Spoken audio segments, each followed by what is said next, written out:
Example 15 में क्या given है आपको, find the distance of the plane 2x minus 3y plus 4z minus 6 equal to 0 from the origin. यानी अब हमें इसमें डिस्टेंस फाइंड करना है और Cartesian equation of plane given है। Clear? Cartesian equation of plane हमारी वैसे क्या होती थी, lx plus my plus nz equal to d। ठीक है, तो हमें इसको इस फॉर्म में कन्वर्ट करना है। पहले कन्वर्ट करने का मतलब क्या, आप इसको lx से कंपेयर नहीं कर सकते हो क्योंकि lmn क्या है, डायरेक्शन कोसाइन है। और क्या रिलेशन है lmn का कि l square plus m square plus n square equal to 1 होना चाहिए। तो अब यहां पर देखो, अगर हम इसको lmn लेते हैं तो क्या इनके स्क्वायर का सम 1 है? नहीं है। क्लियर? तो हम इसको इससे कंपेयर नहीं कर सकते। तो हम क्या करेंगे, हम ये जो कंपोनेंट्स हमें दिए हुए हैं इनका मैग्नीट्यूड निकालेंगे। तो मैग्नीट्यूड क्या आएगा, 2 का स्क्वायर प्लस माइनस 3 का स्क्वायर प्लस 4 का स्क्वायर, क्या बनेगा 4 प्लस 9 प्लस 16 यानी कि 29। क्लियर? तो हम दोनों जगह पूरी इक्वेशन को √29 से डिवाइड कर देंगे। Divide by √29 to both side. Clear हुआ? तो अब क्या बन जाएगा ये 2 by √29 x minus 3 by √29 y plus 4 by √29 z equals to 6 minus 6 by, और इसमें भी अपॉन में √29।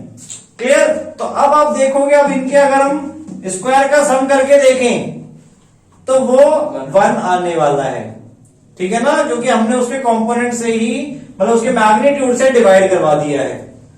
क्लियर? करके देख लो स्क्वायर, अगर इनके स्क्वायर का सम करेंगे तो नीचे तो 29 बन जाएगा और ऊपर 2 का स्क्वायर प्लस माइनस 3 का स्क्वायर प्लस 4 का स्क्वायर, वो भी 29 बन जाएगा। 29 बाय 29 1। क्लियर? तो अब ये इस फॉर्म में आ गए हैं, lx plus my plus nz equal to d। तो अब आपका जो डिस्टेंस है वो क्या हो गया, 6 बाय √29। क्लियर? नोट कर लो फटाफट।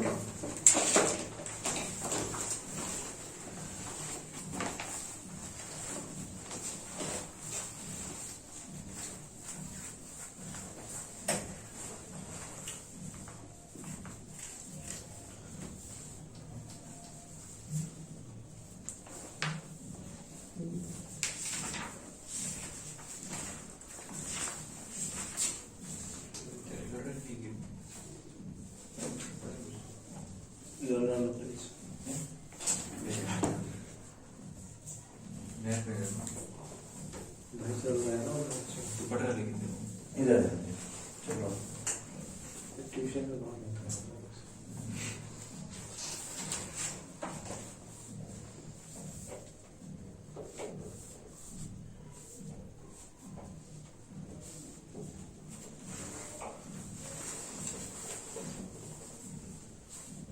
सर होली की छुट्टी है, पूछने की बात है क्या? नहीं है, सर पहचान नहीं पाओगे अपने में। क्या नहीं पाओगे? पहचान नहीं पाओगे बोली सर खुद सर आपको पता है मेरा क्या मतलब है? सर सही में सर? रंग की बात नहीं हुई। देख लो शायद रंग नहीं करता। फिर क्या लगाएगा? पूरी वाली दिन बात करते हैं। रंग ही कह रहा हूँ।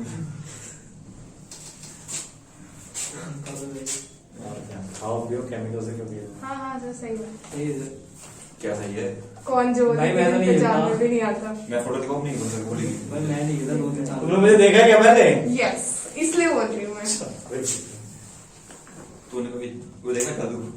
मैं देखा हाँ करते रहे। बोली एग्जाम्पल 15। अच्छा पहले अब इससे फर्दर एग्जाम्पल 16 भी इसी से देखो। बस बंद कर। हो गया नोट? Yes sir. हाँ, अब एग्जाम्पल 16 में देखो, आपको यही गिवन है, find the coordinates of the foot of the perpendicular drawn from the origin to the plane this. Again आपका प्लेन वही गिवन है, अब आपको क्या करना है, coordinate of the foot of the plane बताना है, foot of the perpendicular. Clear? आपको ये वाला पॉइंट बताना है जो प्लेन के परपेंडिकुलर है, ठीक है? तो इसमें अभी हमने क्या किया, इक्वेशन को पहले अपने अपने नॉर्मल फॉर्म में बना ली, ठीक है? ये कंपोनेंट्स हो गए डायरेक्शन कोसाइन के आपके, ठीक है? यहां तक यही वाली इक्वेशन थी जो आपने अभी एग्जांपल 15 में की, वही चीज आपकी यहां तक क्लियर है? आपने डायरेक्शन कोसाइन बना लिए और डी आपके पास आ गया 6/√29, ठीक है? इसके आगे इक्वेशन नॉर्मल फॉर्म में आ गई, डायरेक्शन कोसाइन क्या आ गए आपके 2/√29, ठीक है? और -3/√29 और 4/√29, ये आपके डायरेक्शन कोसाइन आ गए, ठीक है? अब सपोज हम उस पॉइंट को, जो पॉइंट P है, इसको हम क्या मान रहे हैं, x1, y1, z1, ठीक है? इस पॉइंट को हमने x1, y1, z1 मान लिया और यही पॉइंट हमें निकालना है कि जिस पॉइंट से वो पास हो रहा है, क्लियर? अब ये क्या हो गया आपके डायरेक्शन रेशियोज, देखो डायरेक्शन रेशियोज और डायरेक्शन कोसाइंस क्या होते हैं आपस में, परपेंडिकुलर, प्रोपोर्शनल।